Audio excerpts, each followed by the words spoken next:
History in print. Every story you're about to hear is real.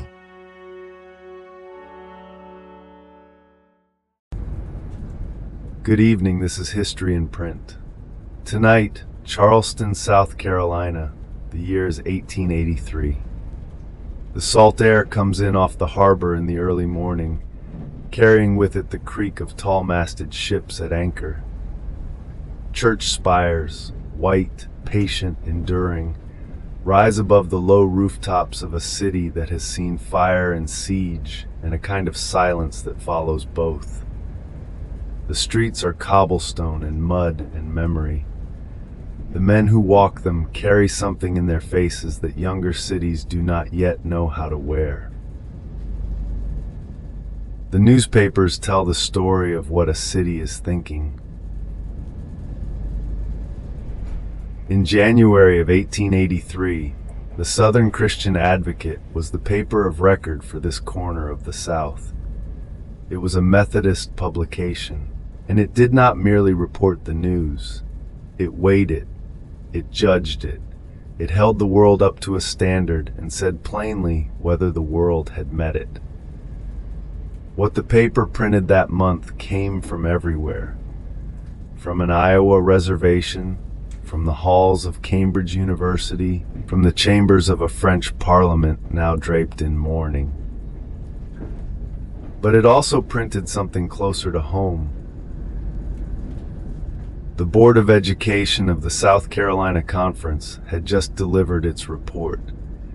The numbers inside it were not complicated. Almost 1/4 of the white population of this state could not read or write. Nearly 1/2 of the black population could not either. The committee called it an appalling mass of ignorance. Charleston had survived the war. It had survived Reconstruction. What it had not yet survived was the cost of what those years had left behind. By January of 1883, South Carolina carried a wound it could not easily name. The war had been over for nearly 18 years. The soldiers had come home, or they had not. The plantations had changed hands, or they had not. But one thing the state could no longer deny was what the numbers said. The Board of Education of the South Carolina Conference had assembled a report. It was not long. It did not need to be. Almost 1/4 of the white population of the state could not read or write. Nearly 1/2 of the colored population could not either. The committee called it, in their own words, an appalling mass of ignorance, resting as a dead weight on the very heart of the church.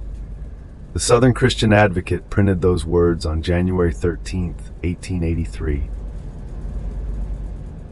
The paper did not soften them. Education, the report warned, had reached a crisis point. The church must move forward, it declared, or be forever dogged by ignorance and superstition. Those were churchmen writing about their own state, their own people, their own failure. What the papers didn't print was any plan. The numbers were named, the alarm was raised, and then the page turned. That same week, in that same city, Charleston was preparing a reception of an entirely different kind. Princess Louise was coming to town. She was the 4th daughter of Queen Victoria. She was traveling through the American South, and Charleston intended to make an impression. The editors of the Advocate seized the moment. They reached back 92 years, to 1791, when another distinguished visitor had passed through these very streets. George Washington had come to Charleston in the formative stages of the Republic, greeted, as the paper wrote, by intense popular enthusiasm for freedom and independence. Now a princess stood in his place. The same church spires overhead, the same harbor behind her. The editor drew the contrast plainly. Washington had seen Charleston becoming something. Princess Louise saw a city that had survived, his words, shocks of civil commotion and a bloody war, and had emerged in his telling, stronger in the essentials of national manhood than ever before. The crowds lined the streets, the carriage passed beneath the spires. Somewhere beyond the city limits, in a schoolroom with rough benches and a cracked chalkboard, half the state still could not read the headline. There are moments when the federal courts of this country are asked to reckon with something larger than the law on the page. This was one of them. In January of 1883, a group of men made a long journey to stand before a federal grand jury. They were leading men of the Musquakie tribe, a remnant, the papers said, of the Sac and Fox peoples, and they had come to bear witness against those who had sold illegal whiskey to one of their own. The man who died was the grandson of Paushek. Paushek was not merely an elder, he was a celebrated chief, a figure of standing and long memory among his people, and his grandson was dead. What the record shows is this: the whiskey had been sold deliberately, illegally, to a man who then grew drunk and fell into a river.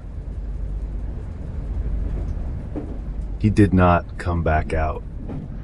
The tribal witnesses arrived in the charge of their agent, George Davenport. Davenport was no stranger to these men. He had been born among the Indians at Rock Island, and they trusted him, the kind of trust that takes a generation to earn. He escorted them through the wood-paneled corridors of a federal courthouse where very few men who looked like them had ever been asked to speak. And they spoke. The Southern Christian Advocate covered the proceedings from Charleston, nearly 1,000 miles away. But what caught the paper's attention was not only the death. What the papers didn't print prominently, what most readers likely passed over, was the claim that Davenport himself put forward about the Musquakie people. He said they observed religious rites closely resembling those of the ancient Hebrews, and that they possessed a sacred text, a kind of Bible, 27 parts, written in characters and signs known only to the tribe. The paper offered no further explanation, no follow-up, just the fact set down and left to stand. Whether the grand jury returned an indictment, the record does not say. Whether anyone was ever held to account for the death of Paushek's grandson, that answer has not survived either. The river kept moving. The tribe kept its silence. Across the ocean, a different kind of silence was being reported. Dwight Moody was a former shoe salesman from Massachusetts. He had no university degree, no formal theological training, no credentials that the world of Cambridge would recognize. Ira Sankey was his companion, a singer, not a scholar. Together, they had crossed the Atlantic and walked into the oldest university in the English-speaking world. The Southern Christian Advocate carried the account in its January 6th edition. Beginning on Sunday, the 5th of November, Moody and Sankey held a series of meetings at Cambridge that the paper called unlike anything felt there since the days of Charles Simeon. Simeon had last shaken those halls in the early years of the century. A half-century had passed. England's intellectual elite had grown comfortable. Then Sankey began to sing. He sang nothing but leaves. He sang, "Oh, the hanging bells of time." The paper reported that the silence in that hall was described as perfect. Row after row of young men in academic gowns, the finest minds England was producing, sat without a sound. When Moody rose to speak, every face turned toward him with, in the paper's words, a deep solemnity. The great university had sat at the feet of two Americans with no human learning to offer. It did not look away. Every prayer was answered with deep and hearty amens. The paper marveled. Two men unequipped with formal credentials had done what a generation of learned men had not. And then came the news from France. Léon Gambetta had been one of the towering figures of the French Republic, a statesman of extraordinary energy, credited with devotion to his beloved France that, in the paper's words, overtaxed his very resources. France mourned him as it mourned few men, but the Southern Christian advocate did not let the mourning stand alone. The editor added his coda plainly. Gambetta's private life, he wrote, was as detestable as his public virtues were conspicuous. One sentence. The paper printed it. France could weigh it how it wished. Two men in an English hall. One man in a French grave. The year 1883 was asking the same question twice. 3 years after Princess Louise walked the streets of Charleston, the earth moved. On the night of August 31st, 1886, a catastrophic earthquake struck the city. Buildings that had welcomed a royal visitor collapsed into rubble. Chimneys fell across the battery. Tent shelters rose where drawing rooms had stood. Nearly 100 people died. Thousands were left without homes. The spire of St. Michael's Church swayed, but held. Charleston buried its dead and began again. It always had. Dwight Moody continued preaching for another 16 years after Cambridge. He crossed the Atlantic multiple times. He founded 2 schools. When he died in 1899, millions had heard his voice. Ira Sankey outlived him by 9 years, nearly blind at the end, still remembered for the silence he once drew from the most educated room in England. The Musquakie people remained on their Iowa settlement. The federal grand jury convened.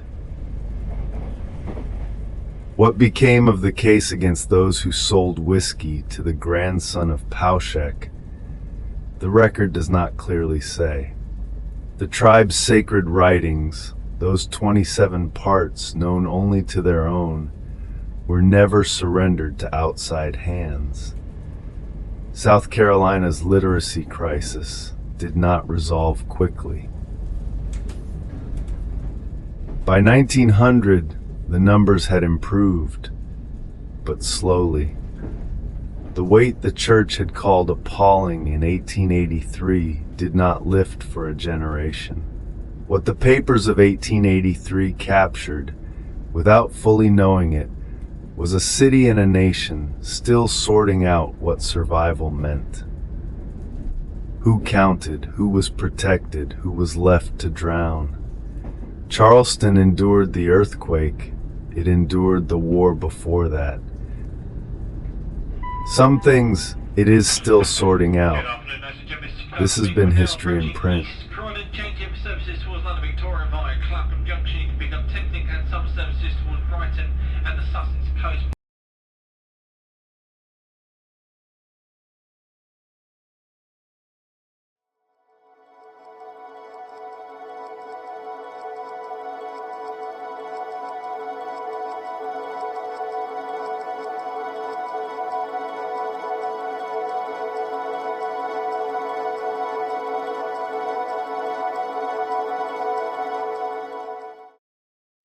Every word you just heard came from the original newspapers.